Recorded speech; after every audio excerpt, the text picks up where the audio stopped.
Thank you very much for talking to us. We are in recession. Living standards are about to drop dramatically, and you're putting taxes up. Some of your own MPs say that will make the recession worse. Well, I think we've been very open today. The Chancellor has been very clear that we've taken some very difficult decisions, and what we've got to do is have stable public finances. We've got to set the conditions for growth. We've also got to support public services and be compassionate to those who are going to find this record level of inflation so challenging. And that has meant tough decisions around spending and taxes, broadly similar quantum, and that means extra taxes for some businesses, although we've protected small businesses, and also it means taking decisions on spending. I mean, These haven't been that's all very easy well, decisions. but David Davis says what you're doing will result in a deeper, longer recession. Why is he wrong? Well, the Office for Budget Responsibility, which I think is the significant arbiter of these decisions, says that the decisions we've taken today will reduce the extent of the recession by 1%. So David Davis is wrong? Well, I'm telling you what the OBR have said. In all of these fiscal events that I've been involved with over the last 6 years, there's always been a range of views. And all I know is that the OBR we've set up to make dispassionate assessments. They do change from one fiscal event to the next, but they've said what they've said. You've put off the spending cuts till after the next election. Why not put off the tax rises till after the next election? We have to have a credible set of decisions to give our public finances the right foundation for growth. And we've taken those decisions with that in mind, whilst prioritising the NHS, social care, schools, and support for those that will be most affected by this very high inflation rate. We haven't had an inflation rate like this for 40 years. For people on very low incomes and for those on benefits, we've uprated those benefits and put a support package in for them. But I'm not pretending that this is easy, and I'm not pretending that this isn't challenging for many people across the economy. This isn't an easy day for this country, and the decisions we've made, have been challenging. Why is it fair to make some people, like cleaners, like security guards, like part-time workers, pay tax for the very first time in the middle of a cost of living crisis, where living standards are about to fall, when food bills are up, petrol's up, council tax is going to go up probably next year as well? How is that fair? Because we have got to have credibility in the overall amount of money that we are spending. You don't have to ask the people on the lowest incomes to pay more. We've taken some decisions across the economy today. Sure, and I'm asking you why that's fair. Well, if I can just answer. We've also raised the amount of tax that people earning over £125,000 are paying. And I'm not asking about those. We've made a range of decisions. And if I may, I will now come to those. We have put in a package of support to help those people who are on low incomes. The discretionary £1 billion extra we've given local authorities in the Household Support Fund will make a significant contribution. We're also putting in payments to households to help directly with their energy costs, and we're committed to do that next year as well. So I'm not saying these are easy decisions, but there are a range of interventions focused on the most vulnerable.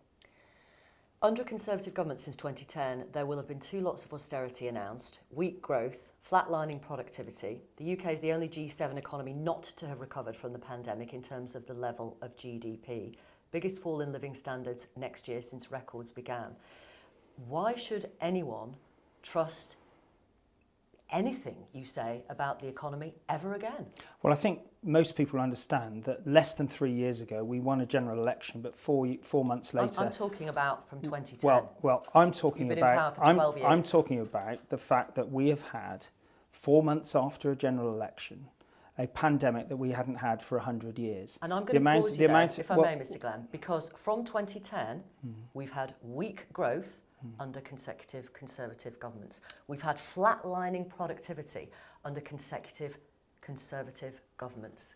It's not just about the last few years. Well, I think if you look at the profile of growth, depends which year you look at. We had a faster level of growth than most in the G7 last year. If you look at the next 2 years, we are also in a strong position to come out of this recession. We haven't caught up with what we were before the pandemic. That is unique.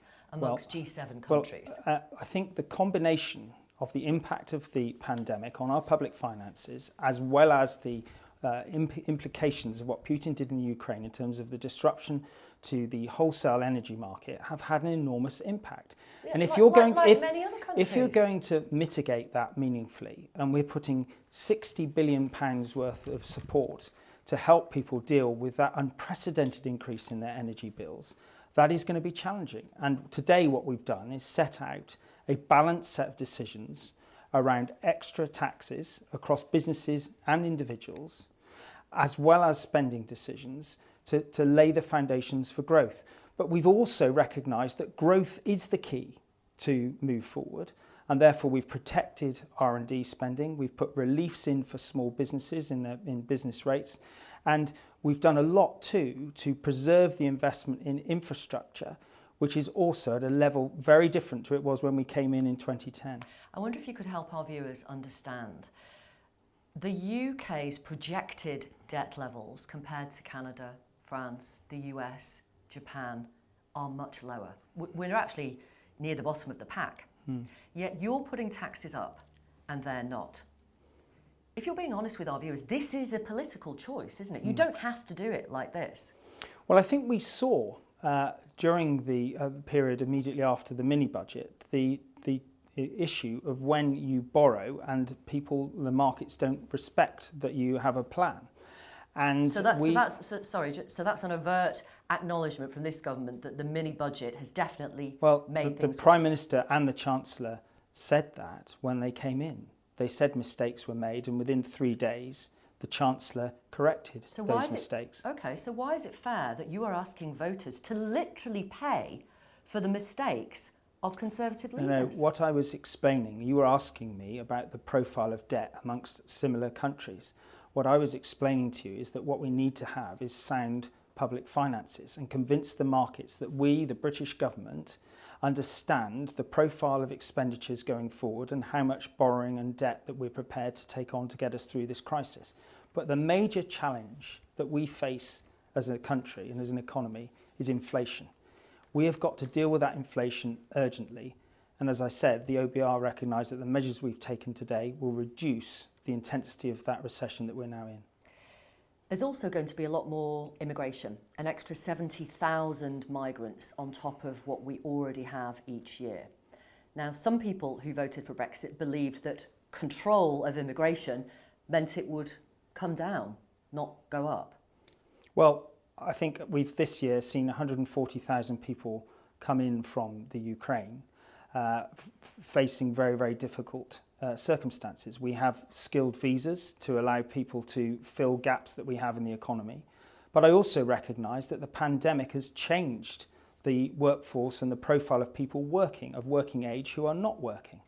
And that's why today the Chancellor acknowledged that in his speech and said that we need to work with employers about how we can bring people back into the workforce. Right. So ease that pressure. Has the Chancellor had a conversation with the Home Secretary, Suella Braverman, who wants to bring net migration down to the tens of thousands? It's going up. Well, I recognise the challenges that we face, but what we've also got to acknowledge is that there is a real problem with the profile of the workforce and people who are not working in ways that they did prior to the pandemic. They've reset their lives and decided not to work, and we need to look at how we can get people back into work by offering more flexibility. And in the meantime, we need more net migration, yes? Well, there will be migration for skilled people and skilled visas. The Prime Minister has recognised that will be part of the mix, but there's a challenge to get domestic workforce working again too. More immigration, an extended windfall tax, wealth creators being taxed more, working people paying more in tax. What is the point of a Conservative government? Well, a Conservative government also stands by sound money. That was a priority of Margaret Thatcher, and in order to deal with inflation, we have got to take these difficult decisions. If we don't grip inflation, we'll see more and more spiralling wage demands. We will see the poorest impacted most, and that's why we've taken the decisions today, a balance to try and support the most vulnerable, but also recognise that we have got to bear down on inflation so that when we do, interest rate pressure will recede, they will go down, those interest rates will go down, and that will have a positive effect on the economy. Thank you very much for talking to Newsnight, Mr. Glen. Thank you. Thank you.